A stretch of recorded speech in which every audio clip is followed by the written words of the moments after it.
Hello, everyone. Hello. Welcome back to my channel. Always so happy to find you here. It's my delight and pleasure. If you have clicked subscribe already to have your subscription to my channel, I hope you stay for a good long while. Bring a friend with you next time. I am now wanting to address the Super Bowl appearance. I'll say appearance, short appearance of Serena Williams and my thoughts of that. So yeah, it was fun. Yes, she was there for just a few seconds and she crip walked. Okay. She did her little crip walk. So yeah, it was enjoyable. But there's a lot to that I would say. And so prefacing on my channel, as you know, it is about accountability, behavior, and conduct, your part, the way you treat a person, treatment, you meant to treat that person that way. Having said that, after enjoying the Super Bowl halftime show, so here goes my assessing mind. I'm thinking to myself, I know why Kendrick Lamar did it as a to Drake, but I just still can't understand why Serena would do it. Let me tell you why. Serena and Drake had an on and off relationship for about 4 years, I think around 2011 to 2015. It was never ever steady long enough, I guess, in one of their opinions, or maybe both, but it never really solidified. It was a relationship, but they never reached a point to where they were like a couple exclusively. At least it appears that way to some degree. But it was 2011 to 2015. That was 10 years ago. And despite how she felt about it or the breakup of it, 2015 was 10 years ago. And some people take a while to get over a person or to heal from a person. And you watched my last video where I talked a lot about healing and helium and rising above situations. But I look at Serena and I go, what would be the purpose of her appearing, even to do her little crip walk? Because after Drake, 2 years later, she was, to me, fortunate enough to find the man of her dreams and got married.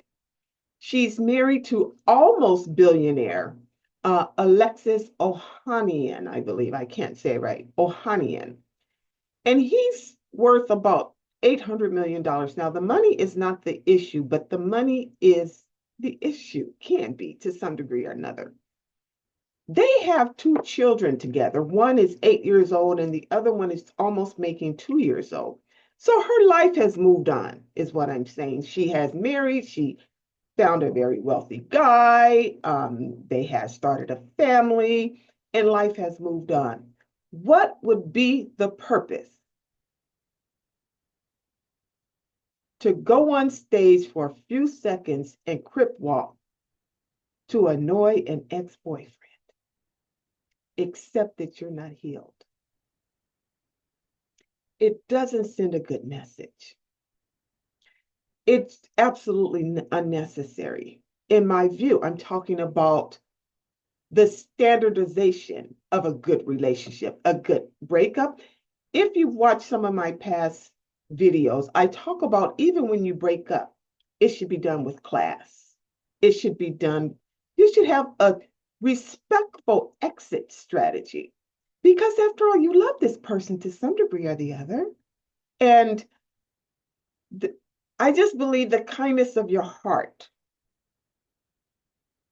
will be better served when you respect the love at its entry point and its exit point. Now, that's just me. That's just me. I like to love that way. I like to reverence the love that way. After all, I'm interested in you. So, what is my purpose to participate with anyone who's wanting to destroy you? I would just have to say, you know what? You have to do that without my participation. Now, that's just me. That's just me. So I look at that and I go, what in her accepted that, except an unhealed part, to say, yes, I will go out and crip walk with you. on my ex of 10 years ago. Girl, come on now, seriously. So I'm looking at that and I put myself in that and I say, how would I have responded if I had been Serena? So I look at it and I go, to me, so use myself as an example. First of all, the invitation. When Kendrick Lamar made the invitation to me, if I was Serena, I would say, hey, thank you for considering me. I would say it just like that. Hey, thank you for considering me. The Super Bowl, like that's the biggest stage. I'm gonna let you have all that stage. You deserve it. You go shine. After all, you've already said my name in your number one record, and I'm flattered by that. That's all I need. And I let it go. I have no purpose in engaging with, pointing at, pinging at Drake. And anyway, I have a family now. I am happily married. How would my husband feel? How would my children? I have two girls.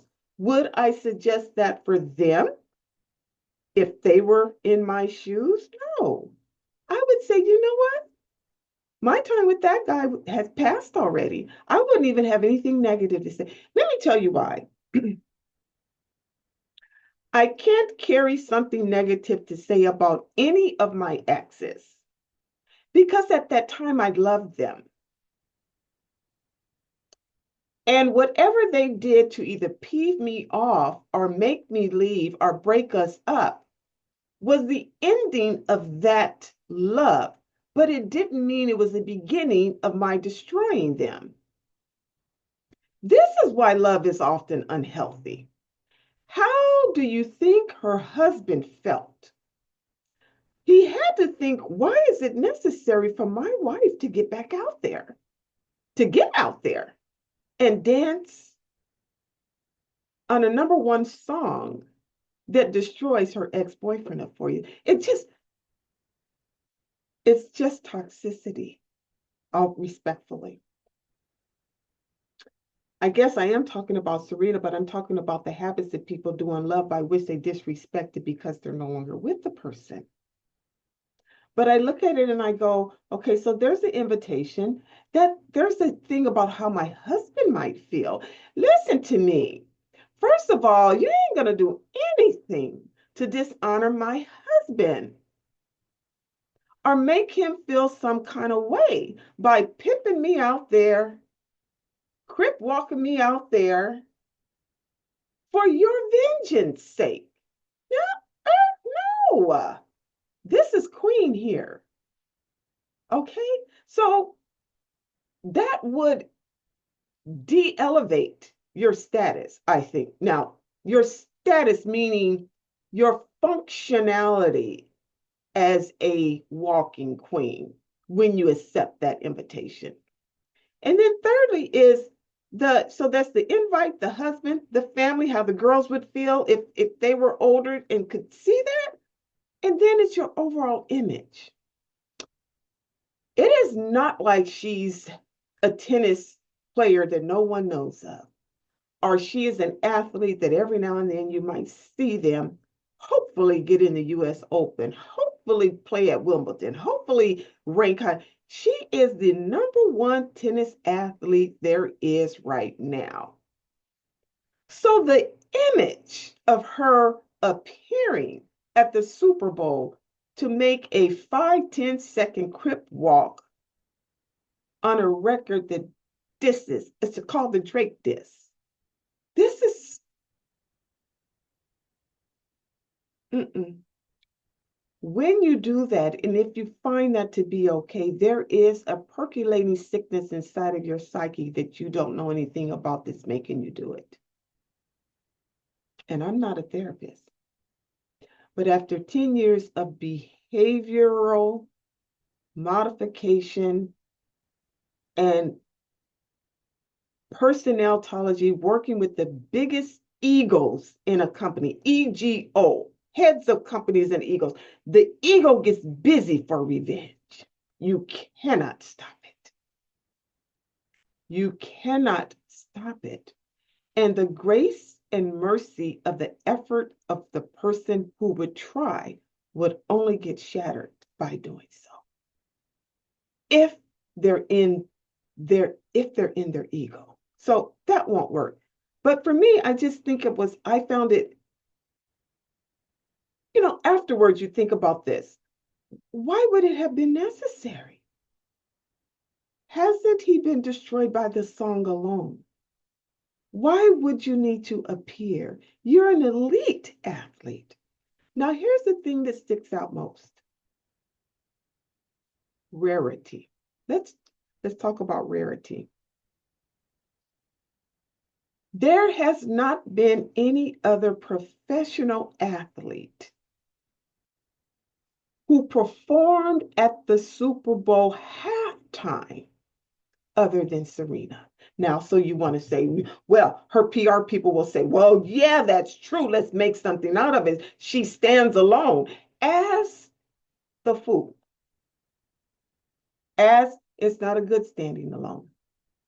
Because again, at that elite level she is, image matters. Image matters.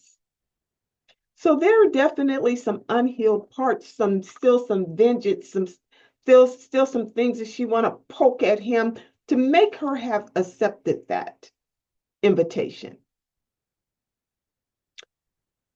So now look at her husband. Let's talk about her husband. And I know to some people, money is important. For me, love is always first because I can help you achieve the money. I can motivate my man. Every man I've ever dated, they know it. They know. I can motivate him to be that king. First of all, he already is if he's dating me. First of all, he already is. But I can motivate him because that is my role. I understand my role. Having said that, if you look at the money alone, her husband is worth $800 million. He's almost a billionaire. Drake is only worth $200 million. So her husband is 4 times the man. Okay, 4 times. Girl, bye. Stop with your nonsense. I get it. Her husband is 4 times the man.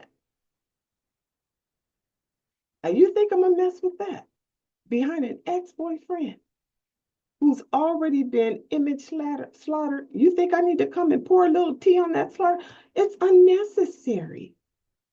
So here's how a real queen would have conducted that. Just like I said, turn down the invitation because my husband and my family is far more important than the trash I left behind in 2015. That was 10 years ago, first of all. But secondly, I have to consider what my elite husband might feel. And that how my choice as a queen can impact him as a king. And when that happens, the cards begin to crumble. So let me put myself in the role that perhaps someone invited my husband on the stage. So I'm the one. I'm the spouse, and my husband might go on stage. If my husband went on stage, first of all, I'll let him make that choice. Because he's a king, I know he will ask me. And I would say to him, why would that be necessary? And that would end it. Okay, that would end. But let's just say that he went on stage like Serena did. My comment to him is, if you go on that stage, you sleep on that couch. Before he took that stage, if you go on that stage, you sleep on that couch. And in the morning, you're going to the couch of a therapist to help you fix this. And you're not invited back home until you do. Oh, no. That's queen level. That's queen. Let me tell you why. It's not difficult. I'm not being mean. If you're a real queen, I know you understand that language. Let me tell you why. There is no room, and I don't leave any room for another person in our relationship. Not your mama, not your cousin, not your best friend. There's no room.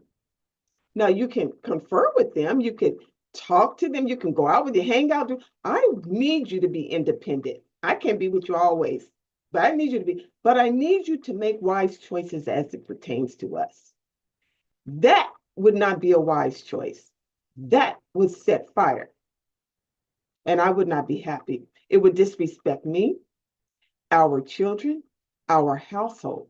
Now, I need to find out what's in your psyche that would make you even consider disrespecting me this. You see, that is the queen. Because when you do it, you drop down a notch or two. You're not functioning as a queen. You're not functioning as an elite in an elite, dedicated, monogamous, nobody's penetrating this relationship ever type of person. Because you took the bait.